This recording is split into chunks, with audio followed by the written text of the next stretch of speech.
말씀 출애굽기 19장 1절로 12절까지 말씀입니다. 이스라엘 자손이 애굽 땅을 떠난 지 3개월이 되던 날 그들이 시내 광야에 이르니라.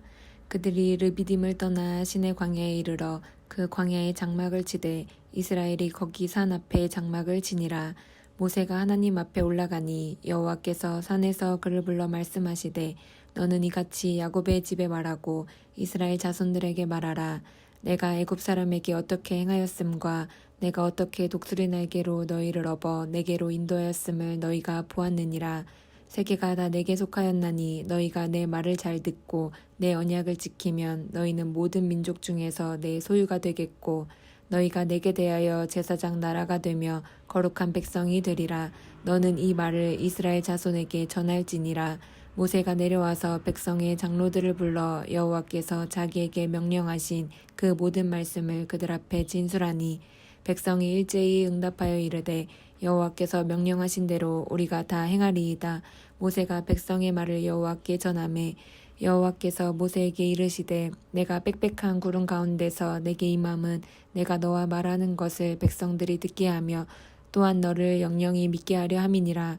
모세가 백성의 말을 여호와께 아뢰었으므로 여호와께서 모세에게 이르시되 너는 백성에게로 가서 오늘과 내일 그들을 성결하게 하며 그들에게 옷을 빨게 하고 준비하게 하여 셋째 날을 기다리게 하라. 이는 셋째 날에 나 여호와가 온 백성의 목전에서 시내산에 강림할 것임이니 너는 백성을 위하여 주위의 경계를 정하고 이르기를 너희는 삼가 산에 오르거나 그 경계를 침범하지 말지니 산을 침범하는 자는 반드시 죽임을 당할 것이라. 아멘. 하나님 감사합니다. 오늘도 살아갈 수 있는 모든 여건과 환경을 우리 가운데 허락해 주시고 이렇게 또 이른 아침에 주님께 나와 말씀과 기도를 하루로 시작할 수 있도록 인도하신 은혜가 너무나 감사합니다. 하나님 오늘도 주의 말씀을 통하여 하나님의 뜻을 한 자락 더 알아가게 도와주시고 그것을 실천하며 살아갈 수 있는 오늘이 될 수 있도록 우리에게 깊은 믿음을 더하여 주시옵소서. 특별히 이 새벽에 나와 주님께 기도하는 성도님 한 사람도 그냥 보내지 마시고 하나님 자신들의 문제를 아뢰고 주님께 기도할 때에 하나님 마음의 위로와 소망과 응답을 더해 주시고 하나님 또 하나님을 신뢰하며 나아갈 수 있는 넓고 깊은 믿음을 더하여 주시어 오늘 이 시간에도 우리와 함께 하시고 우리를 만지시며 우리를 인도하시는 신실하신 하나님을 경험하는 시간 될 수 있도록 우리와 함께하여 주시옵소서. 그렇게 역사하고 일하실 주님 기대하고 소망하며 우리 주 예수님의 이름으로 감사하며 기도드립니다. 아멘. 아멘. 오늘 말씀은 드디어 하나님과 출애굽한 이스라엘이 시내산에서 서로의 관계를 확실히 다지기로 우리 결의하는 장면입니다. 사실 오늘 말씀을 많은 학자들은 신랑과 신부가 우리 함께 결혼하자, 그래서 이렇게 신랑이 프로포즈하는 장면으로 많이 비유하고는 합니다. 쉽게 말하면 하나님이 이스라엘에게 프로포즈를 하시고 이스라엘이 그 프로포즈를 받아들이는 장면이라고 보통들 많이 비유를 하긴 합니다. 오늘 하나님께서 당신이 프로포즈하는 대상을 부르는 호칭이 먼저 눈에 들어오는데요. 바로 이스라엘의 집 그리고 야곱의 집이라는 이중적인 표현으로 그들을 부르는 것을 보게 됩니다. 오늘 3절 말씀입니다. 모세가 하나님 앞에 올라가니 여호와께서 산에서 그를 불러 말씀하시되 너는 이같이 야곱의 집에 말하고 이스라엘 자손들에게 말하라 라고 말씀하세요. 이스라엘을 부르시는데 지금 이중적인 표현으로 말씀하시죠. 야곱의 집이라고 부르시고 이스라엘의 자손들이라고 말씀하고 계신다는 거예요. 여기서 야곱의 집이라는 표현은요, 실제로 아주 먼 옛날에 애굽으로 내려왔던 실제 야곱과 야곱의 자손들을 의미해요. 어떤 의미가 있냐 하면 하나님의 아브라함의 언약을 직접 받았던 그 야곱을 의미하는 거예요. 그런데 그 이후에 있는 이스라엘 자손들이라는 표현은요, 그 먼 옛날 하나님께 직접 언약을 받았던 야곱의 후손의 후손의 후손들 4대가 지나서 오늘 이 말씀에 나오는 실제 출애굽을 경험한 사람들을 일컫는 거예요. 하나님께서 왜 이스라엘을 부르실 때에 이전에 당신의 언약을 직접 받았던 야곱의 이름을 말씀하시고 그리고 지금 출애굽한 이 이스라엘 백성들을 부르는 호칭 이중적인 표현을 하실까? 그 이유는 무엇이냐면요, 하나님이 예전에 언약을 아브라함에게 하셨는데 실제 아브라함에게 했던 그 언약이 오늘 출애굽하고 시내 산에 있는 지금 살아있는 이 백성들에게 이제 그 언약을 그들에게 이루어주게 하시겠다라는 의지를 표현하신 거예요. 그러니까 옛날에 했던 약속의 그 대상자들이 오늘 여기 있는 바로 너희들이라 라고 말씀하시는 거예요. 그래서 하나님은 여기 있는 그들과 함께 다시 언약을 맺고 관계를 새롭게 하셔야만 했다라는 것입니다. 그래서 신랑 되시는 하나님께서 예전에 아주 오래전에 너희의 아버지의 아버지의 아버지의 아버지 그 조상 아브라함과 야곱에게 내가 이렇게 이뤄주고 너를 약속의 땅으로 인도할 거야라고 언약을 하셨는데 그 언약을 이제 너희들에게 내가 새롭게 다시 언약하면서 관계를 돈독히 하고 바로 여기 있는 너희들을 그 땅으로 인도해 줄게라고 말씀하고 있는 의지를 표현하는 호칭이 바로 오늘 하나님께서 그들을 부르는 야곱의 집 이스라엘 자손들이라는 표현이라는 것입니다. 그 중요한 것 중에 하나는요. 여기 있는 하나님께 지금 이제 새롭게 언약을 받는 이 사람들은 하나님의 언약이 예전에 있었던 우리 조상들에게만 해당됐던 그 약속이 아니라 오늘 지금 살아가는 나에게 하나님께서 직접 말씀하시고 하나님과 나 사이 우리 서로 상호 간에 하나님이 주신 언약이야라고 인식할 필요가 있었다라는 것입니다. 그래서 하나님께서 이제 그들에게 너희가 그 언약의 당사자야라고 말씀하시면서 프로포즈 하시기 위해서 먼저 당신께서 얼마나 그들을 사랑했는지를 먼저 언급해주고 계세요. 오늘 4절 말씀입니다. 내가 애굽 사람에게 어떻게 행하였음과 내가 어떻게 독수리 날개로 너희를 업어 내게로 인도하였음을 너희가 보았느니라. 쉽게 말하면 이런 것이죠. 내가 진짜 너희들을 얼마나 사랑하는지 이제 너희들 알지. 내가 애굽에서 능력으로 애굽 사람들을 치고 너희들을 지켜 보호해서 출애굽시켰고 그리고 광야에서 지금 3개월 동안 날마다 만나를 내려서 너희들을 먹이고 물을 마시게 했고 대적을 무찔러 준 내 사랑을 너희들 지금 알고 있지라고 먼저 말씀하시는 거예요. 그러니까 하나님은 막무가내로 너희들 나와 관계 맺을래라고 말씀하시는 게 아니라 먼 옛날에 약속했던 그 약속의 대상자가 이제 너희들이고 근데 너희들 봤지? 내가 너희들 얼마나 사랑하는지 다 보여줬잖아 라고 말씀하시면서 이제 본심을 말씀하시는 거예요. 그러니까 얘들아 너 나와 함께 좋은 관계를 맺자 라고 말씀하시죠. 5절 6절 말씀입니다. 세계가 다 내게 속하였으니 너희가 내 말을 잘 듣고 내 언약을 지키면 너희 모든 민족 중에서 내 소유가 되겠고 너희가 내게 대하여 제사장 나라가 되며 거룩한 백성이 되리라 라고 말씀하셨다라는 거예요. 내가 너희들에게 언약을 맺어주고 내가 너희들을 얼마나 사랑하는지 지금 내 행동으로 보여줬으니 이제 너희들 내 백성이 돼줄래? 나는 너희의 하나님이 될게 라고 그들에게 프로포즈를 하고 계신 거예요. 그리고 그 말을 듣는 이스라엘 백성들이 하나님의 프로포즈에 예스라고 응답하죠. 오늘 8절 말씀입니다. 백성이 일제히 응답하여 이르되 여호와께서 명령하신 대로 우리가 다 행하리이다. 모세가 백성의 말을 여호와께 전하매. 이제 마치 신랑과 신부가 프로포즈를 하고 프로포즈를 받음으로 인해서 이제 우리 진짜 한몸 공동체가 되는 거야 라는 서로 상호간의 서약을 맺은 거예요. 그리고 하나님께서 이렇게 알겠어요. 우리가 하나님을 우리의 하나님으로 여기고 우리는 당신의 백성이 되겠습니다 라고 결의한 백성들에게 한 가지 큰 결단을 내리세요. 그것이 무엇이냐 하면 마치 프로포즈한 사람들이 나중에 결혼식장에 들어가서 서로 결혼 서약을 하듯이 하나님께서 내가 직접 이제 예스라고 대답한 이스라엘 백성들 앞에 나와서 나의 임재를 직접 보이겠다라는 결단을 내리신 거예요. 오늘 9절 말씀입니다. 여호와께서 모세에게 이르시되 내가 빽빽한 구름 가운데서 내게 임함은 내가 너와 말하는 것을 백성들이 듣게 하며 또한 너를 영영히 믿게 하려 함이라. 모세가 백성의 말을 여호와께 아뢰었으므로 라고 말씀하세요. 그러면서 이제 내가 그들에게 실제로 다가가겠다라고 10절 11절에 말씀하시는데 문제는 무엇이냐 하면 하나님은 완전히 거룩하시기 때문에 우리 죄 많고 부정한 인간이 결코 하나님과 근접한 거리에서 가까이 할 수 없었다는 게 문제죠. 그래서 하나님께서 백성들을 만나기 위해 한 가지를 요구하십니다. 바로 성결이죠.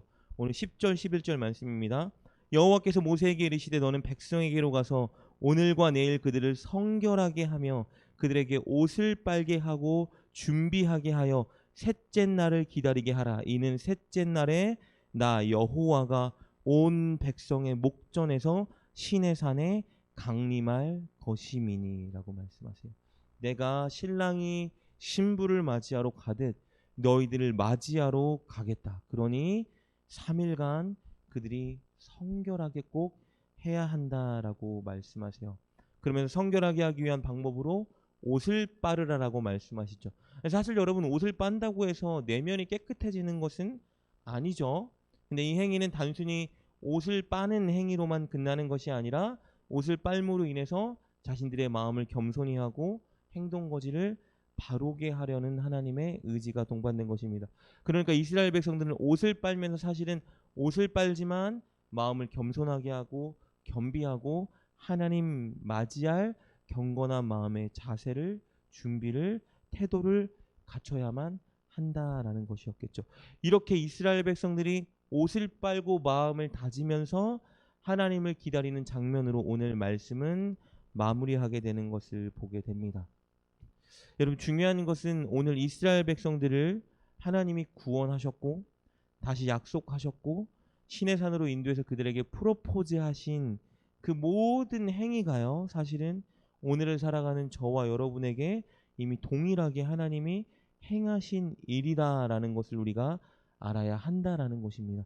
저와 여러분을 너무 사랑하시기 때문에 예수님을 보내셔서 십자가에 달려 죽게 하셨고, 그리고 그것을 통해서 이스라엘 백성들을 출애굽한 것처럼 저와 여러분을 죄와 사망의 권세에서 온전히 꺼내주셨죠. 그리고 오늘 지금 이 시간까지 우리가 이 자리에서 하나님을 예배할 수 있는 것은 하나님이 우리를 죄와 사망에서 이렇게 꺼내주신 다음에 지금까지 인도하셨다라는 증거가 되겠죠. 그러니까 오늘 말씀에 나와 있는 이스라엘 백성들의 행하신 이 모든 것이 이미 저와 여러분에게 행하셨고 우리가 다 경험한 일이라는 겁니다. 중요한 것은 무엇이냐 하면요, 그렇다면 우리가 한 가지 확고하게 해야 되는 것은 무엇이냐 하면 우리가 하나님께 단순히 구원받고 은혜 받아서 천국 가는 사람이야 라고 인식할 것이 아니라 하나님과 내가 지금 어떤 관계를 맺고 있는지 우리의 정체성을 확실히 해야 한다라는 것입니다. 오늘 이스라엘 백성들에게 말씀하신 것은요, 단순히 너희들을 애굽시켜줬으니까 너희들 약속의 땅으로 들어갈 사람들이야 정도가 아니었다라는 거예요. 내가 오늘 너희에게 프로포즈함으로 말미암아 내가 너희의 하나님이고 너희는 내 백성인 것을 확고히 해야 해라고 말씀하신 거예요. 그러니까 이들은 아무렇게나 살아가면 되는 존재가 아니라, 아무 신이나 믿으면 되는 존재가 아니라 하나님과 오늘 서약을 맺었기 때문에 나는 하나님 거고 나는 하나님의 백성이야 라는 정체성을 확실히 붙들어야지만 앞으로 약속의 땅에 들어가서도 하나님이 원하시는 일들을 감당하는 자들로 살아갈 수 있다. 그렇다면 우리도 마찬가지로 단순히 구원받은 자라는 그런 정체성에서 끝나면 되는 것이 아니라 저와 여러분도 마찬가지로 내가 오늘 하나님과 어떤 관계이고 어떤 정체성으로 살아야 하는 자인지를 확고히 알고 그렇게 살아야 한다라는 것입니다. 오늘 그렇다면 우리의 정체성이 무엇이냐 하면 하나님이 오늘 6절에서 직접 말씀해 주시죠. 너희가 내게 대하여 제사장 나라가 되며 거룩한 백성이 되리라 라고 말씀하셨다라는 거예요. 하나님의 자녀, 하나님의 백성이 되었다라는 것은 그냥 구원받은 자야라는 것을 의미하는 것이 아니라 제사장 나라가 되었고 거룩한 백성이 되었다라는 것을 내가 인지하고 그렇게 반드시 살아야만 한다라는 것이에요. 여러분, 제사장 나라가 무엇이죠? 제사장의 역할을 감당하는 나라가 제사장 나라겠죠. 제사장이 하는 일은 백성들의 죄를 대신해서 하나님 앞에 갖고 오고 백성들이 하나님께 가까이 나아갈 수 있도록 대표로 제사를 집례하며 그들과 하나님의 만남의 장을 연결해 주는 게 바로 제사장이겠죠. 오늘 이 땅을 살아가는 우리들에게 주신 정체성은 바로 제사장 나라라는 거예요.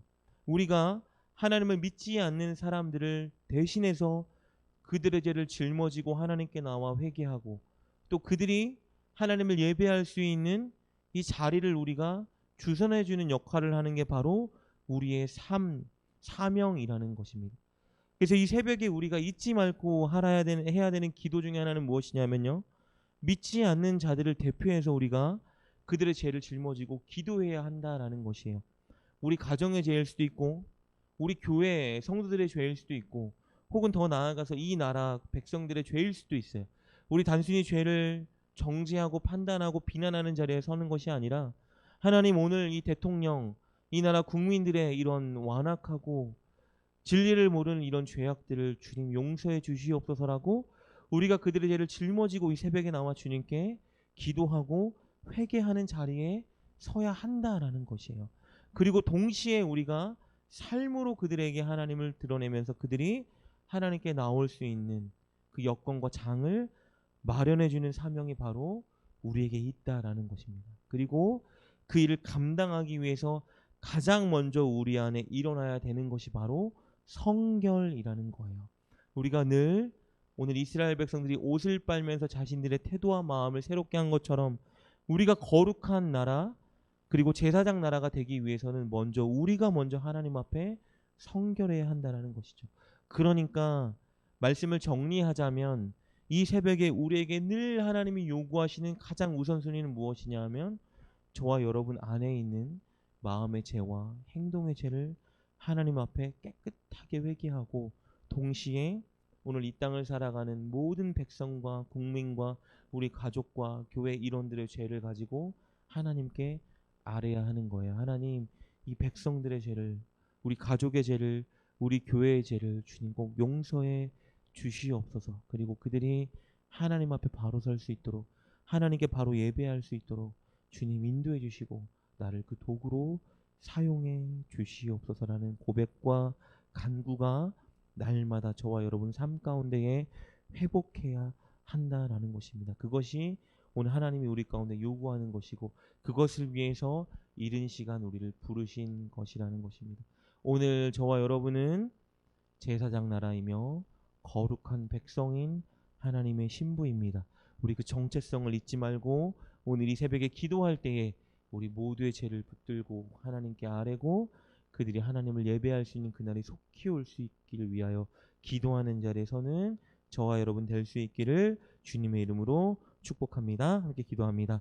하나님 감사합니다. 우리를 죄와 사망의 권세에서 구원해 주시고 우리에게 너무나 놀랍고 거룩한 정체성을 주시니 감사합니다.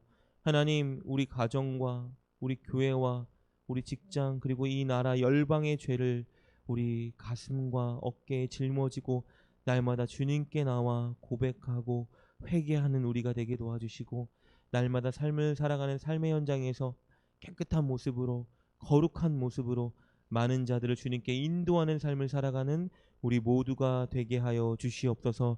기도하는 이 시간 우리에게 그런 믿음을 주시고 하나님 모든 성도들의 기도에 응답하여 주시옵소서. 예수님의 이름으로 감사하며 기도드립니다. 아멘.